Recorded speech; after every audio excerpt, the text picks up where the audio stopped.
Välkommen till SOS Alarm, du pratar med Helene. Vad är det som har inträffat? Det är en villabrand i Dravagen mellan Lindsel och Lofsdalen. Huset är helt övertänt. Finns det personer inblandat? Jag tror det, för ägaren till husets bil står här och den håller också på att ta eld nästan nu. Sen står en bil till som jag inte känner till, men det är 2 bilar här så det borde vara 2 personer med. Är de några skadade? Jag ser ingenting utav dem så jag befarar att de är inne i huset. Okej. Brandbilen är larmad och är på väg till dig. Se till att hålla dig på avstånd från bilen som håller på att fatta det. Ja, jag stannar här till brandkåren kommer. Ja, det vore bra om du kan göra det.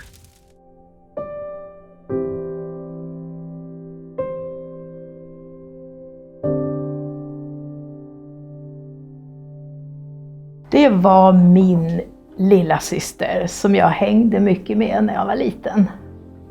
Och som jag hade mycket glädje av. Hon kliade en på ryggen på morgonen. Det är väl det största. Och när hon var skidsemestrar. Vi som bor i Lofton kände ju Majsan. Alla kände Majsan. Liksom, hon började med korvkiosken som idag är restaurangtrappor. Och hon som började med den och sen hon var ju liksom som hon tyckte att måla, hon höll på med sådana grejer. Hon var tuff och cool. Hon var lilla syster i familjeskaran och gjorde alla de saker som lilla syster gör.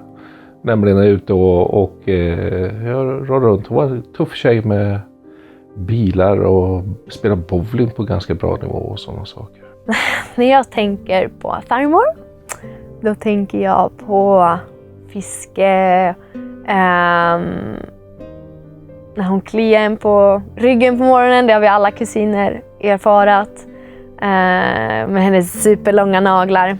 Hennes rosa läppstift är verkligen så här utmärkande. Liksom, och hennes ljud. Ja, något sånt. Och sen när vi spelar Yatzy på kvällarna. Och hon skakar Yatzy-tärningarna. Och så sa hon atui, atui, atui. Och så kastar hon ut tärningarna. Ja, hon var ju en morsa. Hon var inte riktigt en sån här bullmamma. Utan hon var ute och fiska och gillade raggarbilar. Och... Farmor. Då tänker jag på skog, Dravagen. Jag tänker väldigt mycket fiska. Och väldigt mycket, ja men det är väldigt mycket om känslor eftersom farmor var konstnär. Så det var väldigt mycket det här, ja men så här, typiskt 70-tal, mycket små saker, gamla saker, tavlor överallt. Mycket prat om atmosfär, hur det är i huset.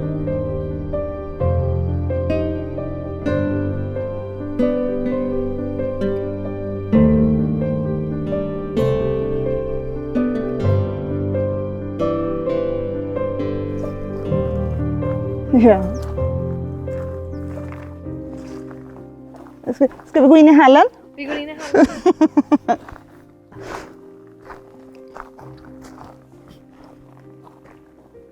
Här någonstans bör det ha varit kök.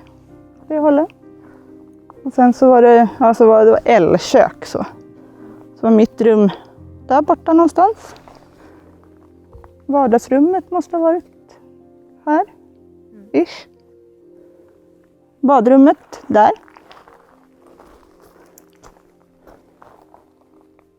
Ja, det var ju ingången till utbyggnaden där. Och sovrummet där. Ja, 2003-2004 någonstans byggde de väl ut sin älskade timmerdel. Det var ju det hon ville ha från början. Det måste ha varit ingången till utbyggnaden, för här börjar urgrävningen i alla fall. Borde det ha varit fönster här. Då var det här någonstans som satt och målade. Märkligt. Väldigt märkligt att vara här igen. Nu när det inte finns någonting här. Och mamma tog hem 5 frön lupiner som hon ville ha. Nu är det lupiner överallt istället. Så att, ja, nej. Jag hade ju det här från 86 i alla fall. Det var en gammal skola som var byggd 1922. Som mamma köpte 86. Och hon och Erik Larsson byggde om det här till hus. Och då var det massor med såna här stora myror, vad heter de? Hästmyror. Som hade byggt bo i väggarna här. Och det låg det fanns fortfarande grejer kvar när mamma köpte det här. Det var som en tunna inne i vardagsrummet med lite ved i. Den var en sån här fladdermus som satt och sov. Den fladdrade iväg. Då var vi ju ganska så rädda. Om man tittar där borta bakom Magnus och dem så är det ett hus där borta. Det var hundgårdshuset som mamma byggde. Vad var det då? Kommer jag inte ens ihåg när tiken hade valpar. Då byggde hon det där för att tiken och valparna skulle ha det bra där inne. Så var det en hundgård framför så här. Det var väl ett år när det var så ruggigt mycket snö. Och huset gick ju som i vinkel så här. Och det var så väldigt mycket snö som hade rasat ner från taken. Så äldsta storebrorsan Timpa och hans kompisar, de klättrade upp på taket och så åkte de bräda från taket. Så kan det gå till här. Hon var aktiv. Hon rörde på sig väldigt mycket. Hon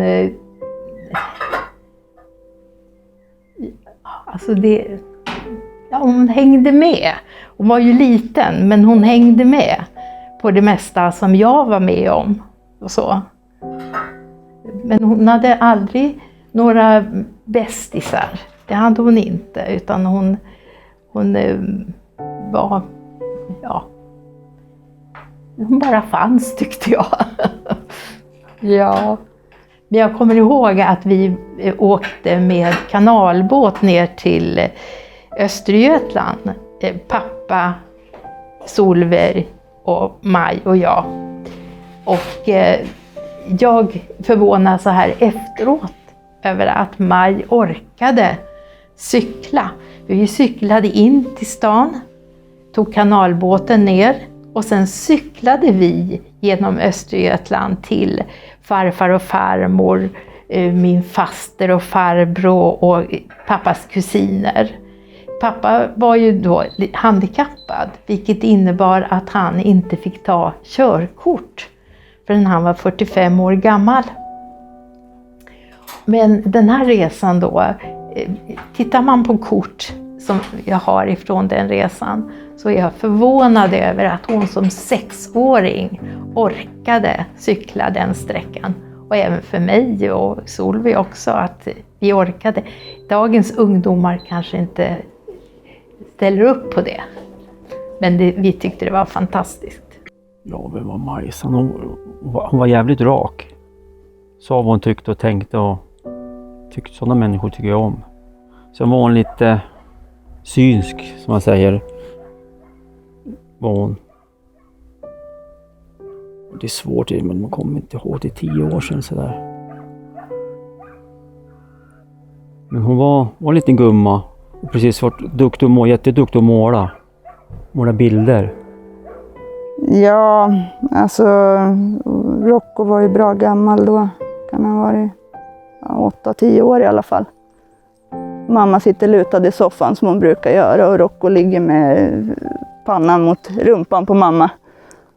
Och så kunde hon inte hålla sig längre utan det bubblade för mycket i magen, så hon la världens rökare mitt i alltihop. Och jycken från att ligga och snarka bakom mammas rumpa flyger över träsittsoffan, ut genom dörrhålet så det bara smäller om det, ut i köket och så det skramlar till under bordet där borta. Så låg han där, blängde, undrar vad i helsike var det som hände.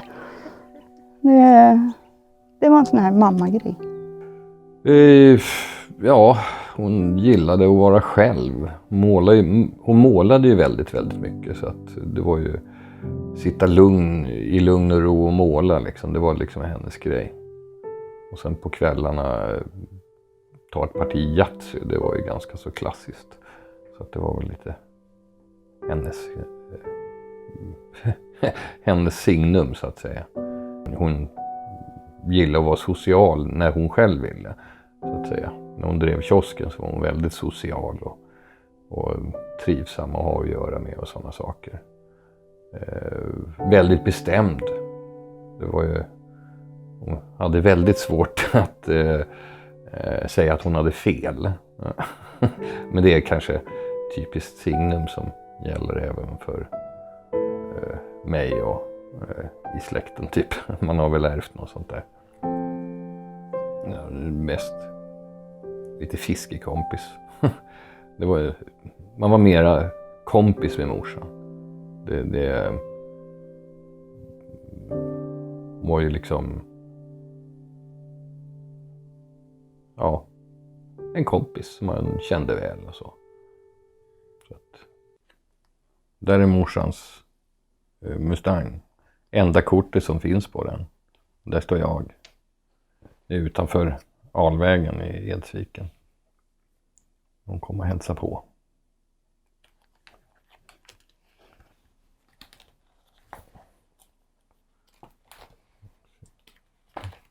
Och så här fräsig kunde man se ut när man gifte sig. Det var väl 62, 64 eller vad det nu var. Så där är farsan och morsan.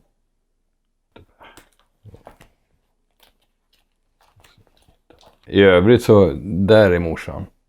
I Huckle till och med. Men så här trivdes hon. Var ute i skogen och hämtade skogsvrak och grejer. Det är någonting som jag ärvt också. Hämta gamla skrotbilar och sådär. Hon letar ju väldigt mycket skrotbilar åt mig där uppe i Härjedalen. Det här är på runt 60 någonstans skulle jag tro.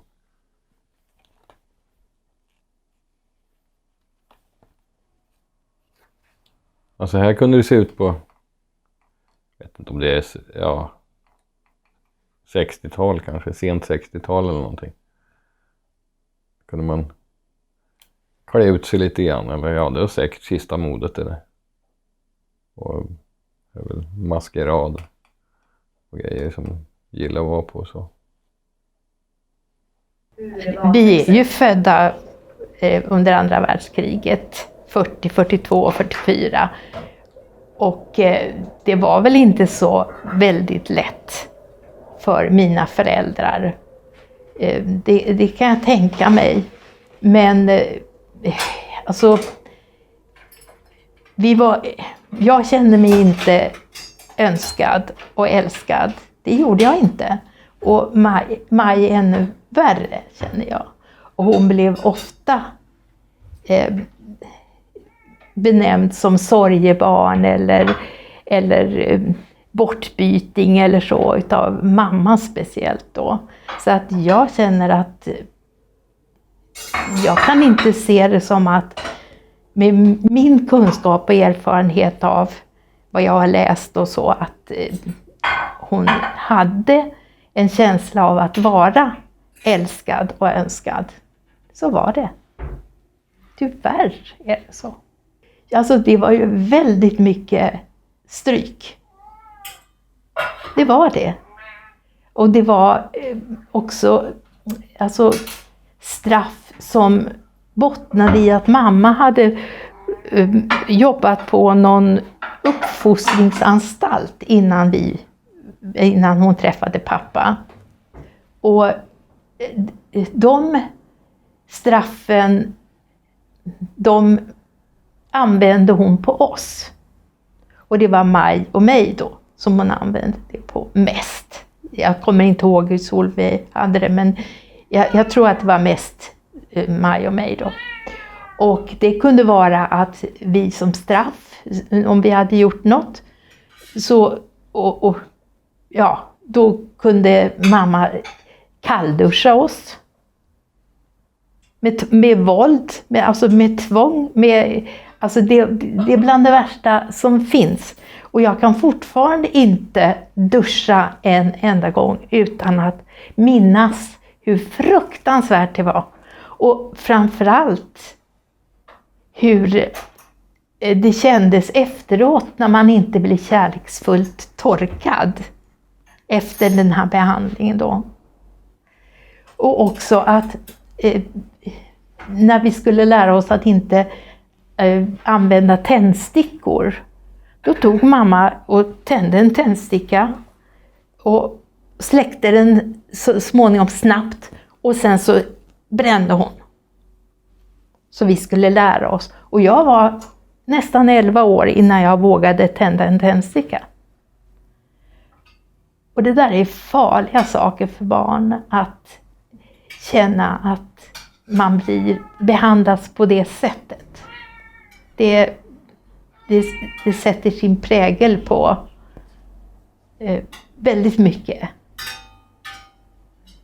Det blir en tilltro till vuxna som man inte har fullt ut. Hon hade ju den här kiosken och det var någon som skulle ha banan. Ska fan inte ha banan på hamburgaren. Så hon pratade lite stockholmska så där liksom. Det är sån där roliga grejer. Hon var jäkligt rak och rolig. Väldigt rolig. Så hon var ju med och jagade i vårt jäkla och följde med en farbror som hon gick i skogen ibland. Och när hon var i stugan låg hon alltid mat åt oss. Det var klart när vi kom från skogen. Det var bra. Larmet gick ju på natten. Hon kom 4:30 kanske. 4:30, 4:30. Och då var jag brandman. Och jag skulle kliva på som förman. Det där var en söndag. Var det. Och när vi kom på Grötesåsen då såg vi en rökpelare som var jättestor. Först trodde vi att det var hos... Vad fan heter han då? Ja, nu är Olof där, men sen när man kom då såg vi att det var Majsans hus och det var helt övertänt, så det liksom, vi förstod. Är det någon i huset så var det ju kört. Vi visste ju inte om det var någon där. Så var det ju. Det var bara, vi fick släcka, eller vi släckte vattna på förråden så inte de skulle ta sig. Kommer jag ihåg. Fick stänga av strömmen för det gick en nedledning där.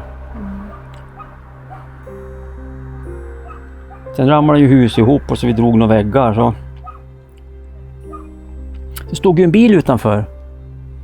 Då måste ju vi börja kolla vems det var. Då började vi ana ugglor i mossen. Då får man ju reda på vad det är för en.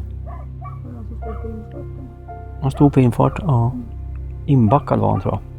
Jag var ju hos Raffe då på bilverkstaden och hälsade på och satt och drack kaffe, och så ringer polisen och meddelar att huset har brunnit. Då sa jag direkt att efterlys Lars-Göran Spele, att han har någonting med saken att göra. Så att jag åker direkt, sa jag. Så jag hoppade in i bilen och fräste iväg. Sen kom jag hann till Borlänge. Och sen så ringde polisen igen. Och sa att de hade hittat 2 personer i huset. Då är det morsan och idioten, så att då behöver jag inte ha så bråttom längre. Och då frågade polisen, vad är det nu då? Jag är i Borlänge, sa jag. Sa polisen. Var inte du i Västerås? Jo. Så, jaha. Så att hon kom av sig lite grann där. Det gick lite fort. Jag satt i soffan hemma och när de ringde från polisen här i Sveg. De frågade om jag visste vart min mamma var eller om jag hade haft någon kontakt med mamma de senaste dagarna. Och då sa jag att nej, det har jag inte, för hon har varit på countryfestivalen i Vemdalen. Så jag tänkte jag skulle ringa henne ikväll. Hon frågade hur det har varit och så. Och då säger polisen att min mammas hus har brunnit ner.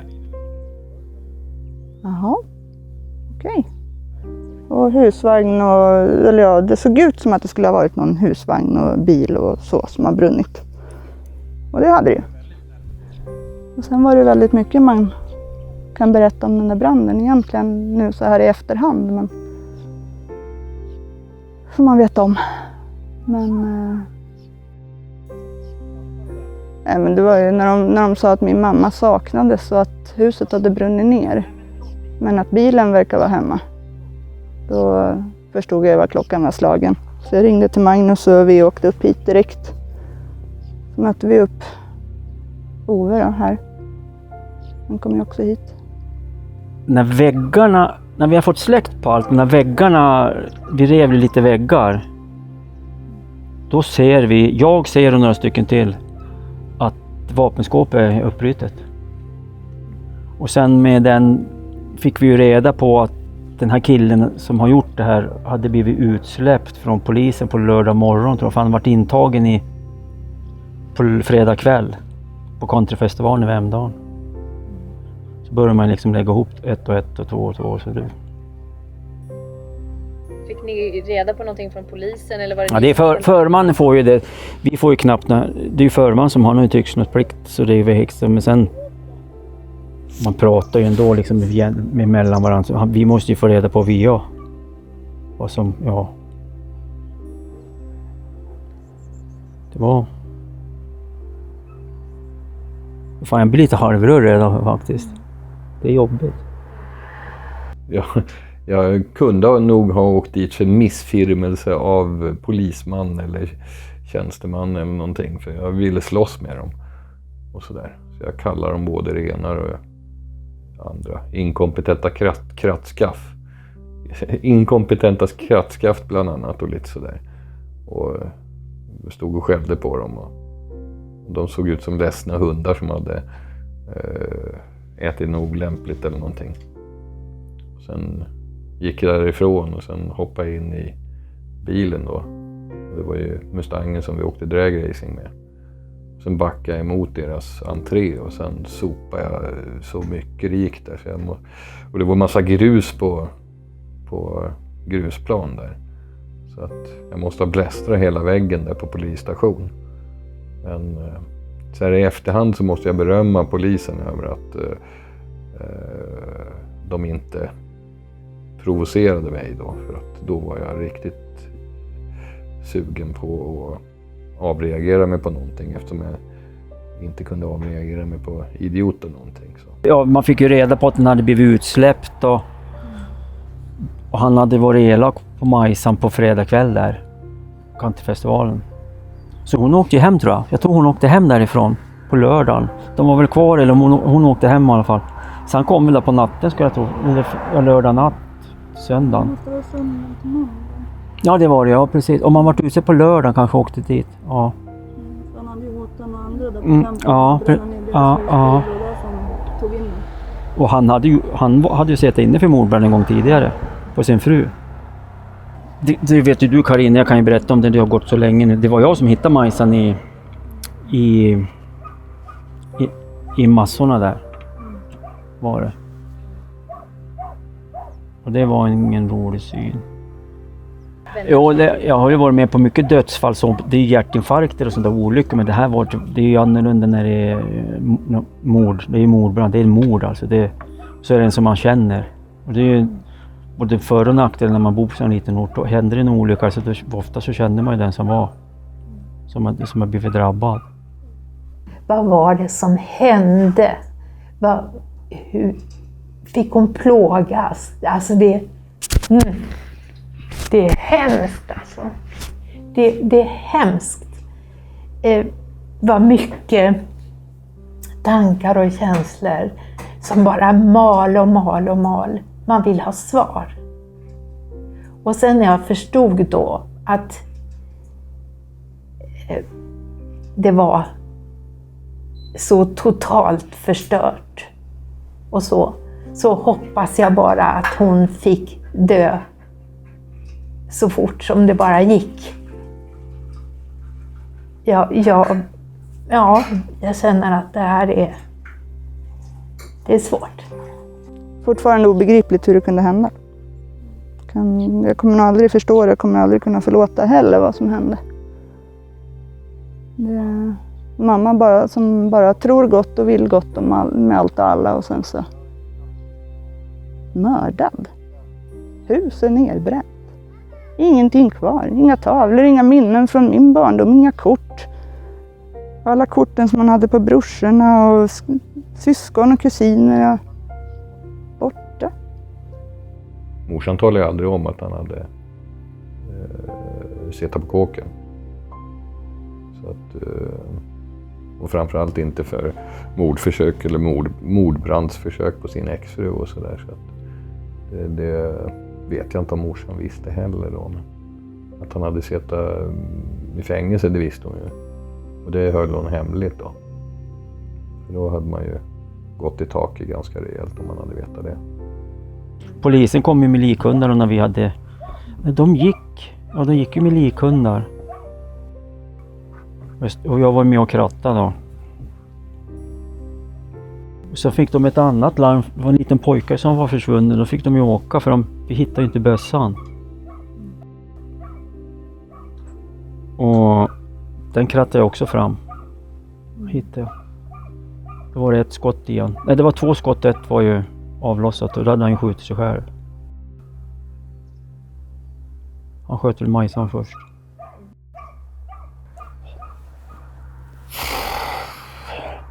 Jag har för mig att han hade skjutit sig i magen. Men vad heter det? Det måste ha varit så övertänt när han fick nog panik att han inte hann. Det måste jag ju bara... Mamma var ju skjuten på 2 ställen. Ja, det vet jag. Både ljumsken och huvudet. Jag tror att han sköt när han låg i sängen först. Men han låg i hallen. Och bössan låg där. Jag hittade 2 tompatroner. Ett som var i bössan och ett som låg i golvet in till sovrummet. Där låg andra skotten när vi krattade och sådär. Då hittade vi det där.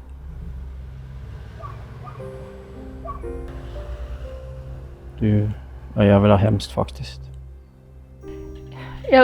Mamma tände ju ett ljus. Men hon sa inte vad som hade hänt. Hon sa bara, nu ska vi tänka på någon. Och då när jag blundade så fick jag som en bild av farmor framför mig. Det var som gamla farmor, han hade så här stort hår.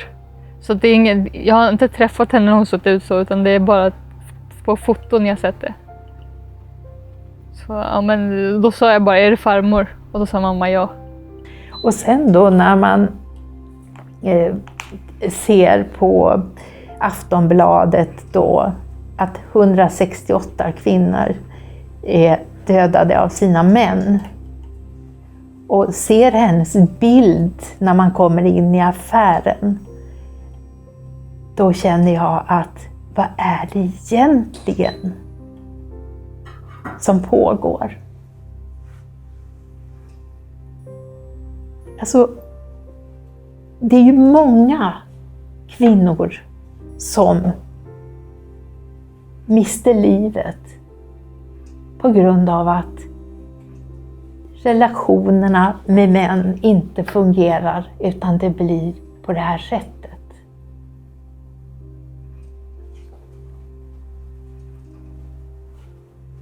Ja, jag säger gå vid första slaget. Både jag och mina bröder fick vi ju höra efteråt sen. Jag hade reagerat på samma sätt när hon introducerade den här karln som mördarna till slut för oss. Och det var att liksom, vad i helskotta har du hittat för någonting nu, morsan? Släng det där aset på skräphögen och det är fort. Och det var just det som hände den här helgen. Hon skulle slänga honom på skräphögen. Hon hade bett honom fara och flyga. Och det kunde han inte ta. Det var ingen kärring som skulle nobba honom. Inte. Då när vi var där så ringde ju hennes sambo, det var pojkvän. Och det kändes som om han var väldigt kontrollerande för han ville prata med mig. Och när jag sa vem jag var och sådär, att vi har åkt motorcykel och hälsat på. Ja, och sen så ville han ju också kontrollera det med min dotter som var med på motorcykelresan då, att det verkligen var någon anhörig, troligen då. Så det kändes precis som han trodde att hon hade något fuffens för sig med någon annan. Och sen så var det nog att han var ju blandmissbrukare. Han brukar ju både alkohol och narkotika. Och mixa det liksom, då funkar ju hjärnan ännu sämre. Om den hade funkat någonsin. Han byggde ju upp en egen bild så att säga. Och sen så stressa upp sig själv då på den sinnesbilden. Och det var ju, han förstod ju liksom inte att morsan bodde ensam. Att hon trivdes att bo ensam och vara ensam och sådana saker. Det var ju, han var nog, alltså det är ju det som är problemet med psykopaten. De vill kontrollera omgivningen och sådana saker. Men det tillät ju inte morsan. Så att, och där sket det sig. Det kan inte, i vissa fall så hjälper det inte att ha kontrollbehov och liksom kedja fast någon inomhus här. Det räcker inte. De slår ihjäl folk i alla fall, för de inbillar sig någonting i sin lilla hjärna att det är något annat än vad de ser, så att säga. Så att det är ju ett klassiskt fel, och det kan man ju tycka, en stor stark kar är jävligt ynklig och patetisk om man inte klarar att charma en tjej på andra sätt liksom, än att utöva makt och kontrollbehov och sådana saker. Mm. Den här lilla svarta boken, det är mammas dagbok. Som hon fick av oss, mig och Magnus, 2006. Det var ju en sån här sak som vi trodde hade brunnit upp tillsammans med mamma, men när vi väl fick ut grejerna, mammas saker från polisen, så visade det sig att där var dagboken. Och den hade de hittat i hans lägenhet i Torvalla, Östersund, gömd under hans säng. När vi väl tittade igenom den sen så fick vi veta varför den var där uppe. För det visar sig att han har lagt till och dragit ifrån och redigerat lite som han tycker själv i boken.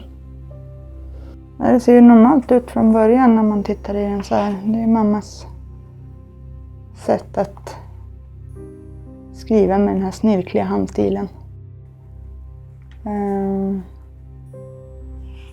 Men ju längre in man kommer i den egentligen så ser man redan här 2009, 6 januari, redan här han var det liksom första gången. Och det går knappt att förstå vad han har skrivit. Det står mycket om LG, Lars-Göran på sidorna. Och tittar man under sista året så ser man tydligt hur allting eskalerade liksom. På flera ställen har mamma skrivit att LG ringde 2 gånger. Och nästa gång så står det att han ringde 4 gånger medan hon var på jobbet. Och så, LG ringde 5 gånger. Så vart efter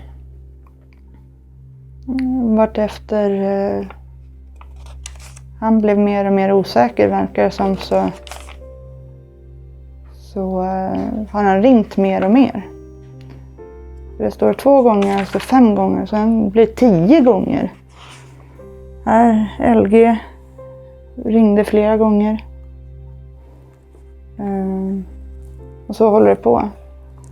Och sen kommer man till såna här grejer då att åkte till stan, sov över hos Harriet Och här ser man klart och tydligt att han har skrivit: Maj ballade ur och slog ut en 75.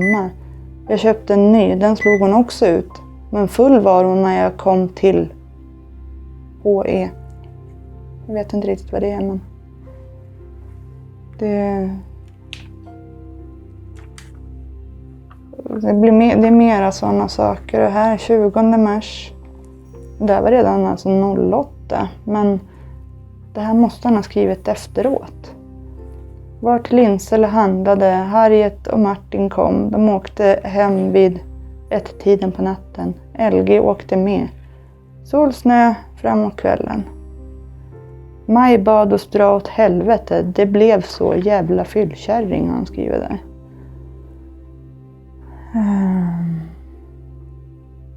Och så fortsätter det liksom genom halva boken. Och sen ser man här att 25-26 har hon skrivit.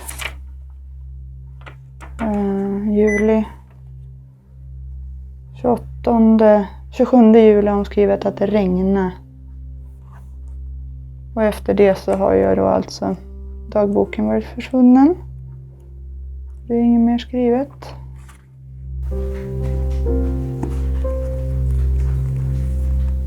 Ja, han hade ju någon typ av hat mot allt som handlade om morsan förmodligen. Och i hans sjuka hjärna då. Och då ska allt raderas. Det blir... Jag har hört flera sådana där psykopater som liksom ska utplåna hela släkter och sådana saker. Bland annat en gemensam bekant som har det problemet. De ska utplåna hela släkten liksom. På grund av att det är något fel i huvudet på den personen som hotar med det så att säga. Och det är jävligt obehagligt. En sån där person lever bara för att göra sådana saker. Ja, så att han byggde upp sin egen grej och det var väl ingenting som stoppade det. Så han hade ju en plan att hämnas på något vis. Hämnas mot allt som hade med morsan att göra. Det var väl därför han så att säga tände eld på huset också. Varför ska man tända eld på huset? Det är ju för att förstöra för oss släktingar. Det ska inte finnas någonting kvar efter henne. Det är inte många av mina goda vänner som vet att jag har en syster som är mördad. Det är väldigt få som vet det. För jag känner att då blir det en alldeles för dominerande bit som jag måste redogöra för. Och jag känner att nej, då får det vara. Nästan var 5:e man som dödade sin kvinna under 2000-talet hade haft kontakt med psykiatrin. 9 män sökte hjälp samma dag. Vårdens ansvar utreds inte. Det är ju väldigt konstigt med... Ja, det är väldigt svårt liksom. Ibland då får man ju liksom säga till... det är väldigt svårt att säga till sig själv liksom. Att men någonting sånt här har hänt. Att det är lite grann, men det är lite det här liksom, sånt här som bara händer på film egentligen. Ja, men så här, det är, eller någon annan. Det är någon annan som berättar att men det här har hänt liksom. Det händer väldigt ofta att man glömmer bort det själv. Att men det här har faktiskt hänt. Jag är liksom... Det har liksom hänt i min familj. Det är en väldigt udda känsla att känna att man är... Att det är just... det händer alla andra men inte mig liksom. Efteråt, det har absolut påverkat mig jättemycket om hur jag lever mitt liv. Jag var ju ändå den som var äldst bland oss kusiner. Så jag tror att jag tog det så hårt. Jag tog det nog hårdast. Med tanke på också att jag hade kommit farmor så nära den senaste tiden. Och, hon fanns ju alltid där och ringde alltid på kväll. Alltså minst en gång i veckan ringde hon och frågade hur det hade gått och vad som har hänt i veckan. När jag ser tillbaka på mina senaste år och speciellt mina relationer till killar och män har verkligen påverkats utav det och det jobbar jag på varje dag. Jag har jättesvårt att lita på män framförallt. Och det här kontrollbehovet som finns hos män jag slår taggarna ut direkt, och liksom om någon har liksom poängterat att men du kanske sitter med mobilen för mycket eller typ tittar på telefonen, då liksom slår jag på alla 10 direkt, och liksom, du är inte den som ska ha kontroll över mig liksom. Men det har också gjort att jag har skjutit väldigt mycket ifrån mig. Jag har ju liksom kommit fram till att för att få kärlek måste man också ge. Och det har jag varit jättesvårt. Alltså jag har haft jättesvårt med det efter den här händelsen, att kunna ge. Jag litar inte på folk. Vilket också har gjort att relationer inte har varit så bra som de kan vara. För att jag litar inte på folk. Och det jobbar jag med. Tusen tack att just du har valt att titta på den här videon. Jag vill passa på att nämna några ord om någonting som kallas för normaliseringsprocessen. Normaliseringsprocessen är en process där man under längre tid blir mer och mer van med ett visst beteende. Och när man pratar om kvinnovåld så är det just att man ökar sin acceptans hela tiden med vad som är normalt och vad man kan tolerera i ett förhållande. Någonting man inte skulle ha tolererat i början tolererar man när det har gått några år in i ett förhållande. Det här betyder också att det är väldigt komplext att prata med en kvinna som är utsatt för våld eller är under förtryck av sin man. Du som står utanför har ett ansvar att upplysa den här kvinnan om att det här är faktiskt inte okej. Ser du att hon blir nedtryckt? Ser du att mannen har kontroll och makt över henne? Se till att gå in och hjälp till. Upplys om att det finns hjälp att få. Bland annat finns Kvinnofridslinjen du kan ringa gratis till och syns inte på telefonräkningen, och du kan ringa dit för att få hjälp i situationer. Kvinnofridslinjen drivs av Nationellt centrum för kvinnofrid här i Sverige, och en fantastisk organisation som hjälper kvinnor att komma ut ur såna här våldssituationer så att det inte går så långt som min älskade farmor. Jag har gjort den här videon för att jag dels vill belysa och hedra min farmor, men också lyfta en samhällsdiskussion som faktiskt göms lite under mattan. Det är jätteviktigt att vi pratar om jämställdheten, att vi pratar om mäns makt över kvinnor och att kvinnor faktiskt får hjälp. Det är så otroligt många som lider i det dolda, och vi måste hjälpa dem för att komma vidare och komma ut ur såna här förhållanden. Det är så många som lever i skyddade boenden och som lever i skräck i hela sitt liv för att en tidigare man hotar med att ta deras liv och kanske deras barns liv.